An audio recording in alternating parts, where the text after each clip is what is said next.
নমস্কার বন্ধুরা, দীপাস কিচেনে আপনাদের সবাইকে স্বাগত। আজকে আমি শ্যাপলা রান্না করব চিংড়ি মাছ দিয়ে। তো চলুন কিভাবে আমি এটা বানাই দেখে নিন। তার আগে আমি এটা কেটে নেব। কেটে নেওয়াটা কিন্তু খুব ইজি। এইভাবে শ্যাপলার গায়ের ছালগুলো তুলে নিতে হয়, বেশি খাটনি না, একদমই ইজি। এইভাবে ছাড়িয়ে নিলাম। এইভাবে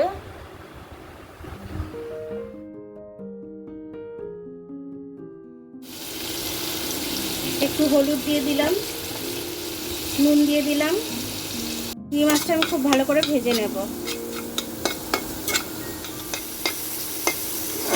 চিংড়ি মাছগুলো আমার খুব ভালোভাবে ভাজা হয়ে গেছে। এবার আমি তুলে নেব চিংড়ি মাছটা। দিয়ে দিলাম আমি, পেঁয়াজটা দিয়ে দিলাম। এগুলো একটু ভেজে নেব। আদাটা আমি 1 ইঞ্চি মতো দিয়েছি, আদা খুব বেশি দিইনি। আর পেঁয়াজ আর এই কাঁচা লঙ্কাটা একটু ভালো করে ভেজে নেব।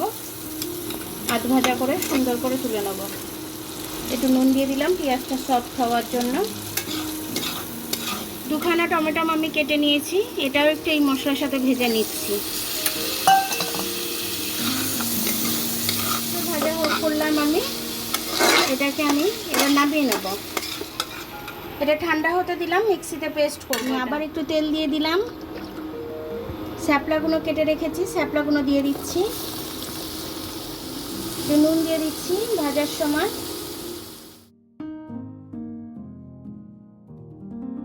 মিক্সিতে আমি এবার এই মশলাগুলো পেস্ট করে নেব। আদা, পেঁয়াজ, লঙ্কা, টমেটো সব একসাথে একটা পেস্ট করে নেব। এখনও জল আছে, জলটা একটু শুকিয়ে যাক, তারপরে আমি এটাকে একটু ভাজা ভাজা করে নামিয়ে নেব। ভাজবো না আমি, এটাকে এবার আমি নামিয়ে নেব।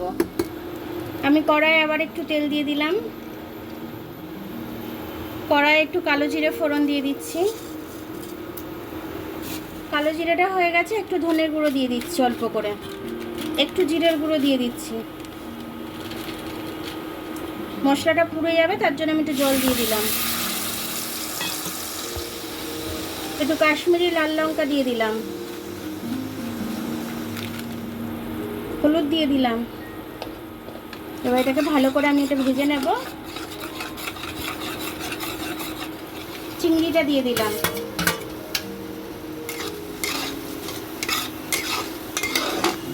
এই মশলাটা জলটা শুকানো অবধি আমি এটাকে ভেজে যাব। দেখুন মশলাটা আমার তেল ছেড়ে দিয়েছে। এবার আমি মিক্সিতে যে মশলাটা করে রেখেছিলাম সেটা দিয়ে দেবো। পেঁয়াজ, টমেটো, আদা, লঙ্কা যেটা পেস্টটা করে রেখেছিলাম সেটা আমি দিয়ে দেবো। এই যে পেস্টটা আমি করে রেখেছি, পেস্টটা দিয়ে দেবো।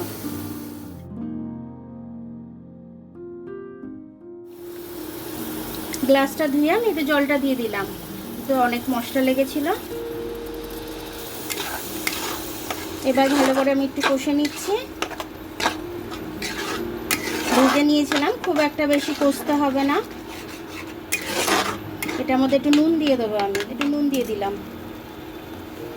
মশলাটা আমার কষা হয়ে গেছে, আর কষবো না, কারণ আগে তো ভেজে নিয়েছিলাম আমি, তার জন্য আর কষবো না। একটুখানি গরম মশলা দিয়ে দিলাম, একটুখানি গরম মশলা দিয়েছি, না দেওয়ার মতো। এবার আমি শ্যাপলাগুলো দিয়ে দেবো।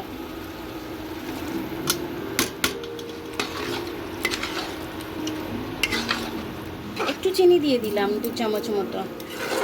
2 চামচ মতো চিনি দিয়ে দিলাম, কারণ শ্যাপলাতে তো কোনো টেস্ট নেই, রান্না করে স্বাদটা বাড়াতে হয় এর। অল্প করে আমি একটু জল দিয়ে দেবো জাস্ট,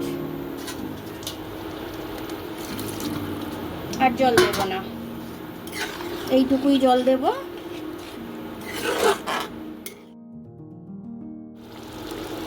দেখুন আমার এটা এরকম হয়েছে, আমি এরকমই রাখবো। ভাত দিয়ে খাবো তো, শুকনো শুকনো ভাত দিয়ে এরকম গ্রেভি দিয়ে দারুণ লাগে খেতে।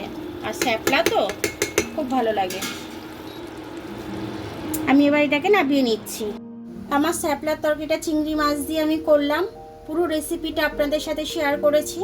এইভাবে যদি আপনারা করে খান আপনাদের ভীষণ ভালো লাগবে। 1 থালা ভাত এটা দিয়ে খাওয়া হয়ে যাবে, আর কিছু লাগবে না। আমার ভিডিওটা দেখার জন্য অনেক অনেক ধন্যবাদ। আমার ভিডিওটা যদি আপনাদের পছন্দ হয় তাহলে লাইক, সাবস্ক্রাইব, বেল আইকনটা একটু টিপে দেবেন। আর যদি ফেসবুক থেকে দেখেন তাহলে লাইক আর ফলোটা একটু করে দেবেন। আবার কাল দেখা হবে নতুন রেসিপির সাথে। ততক্ষণ আপনারা ভালো থাকবেন, আমি আসছি।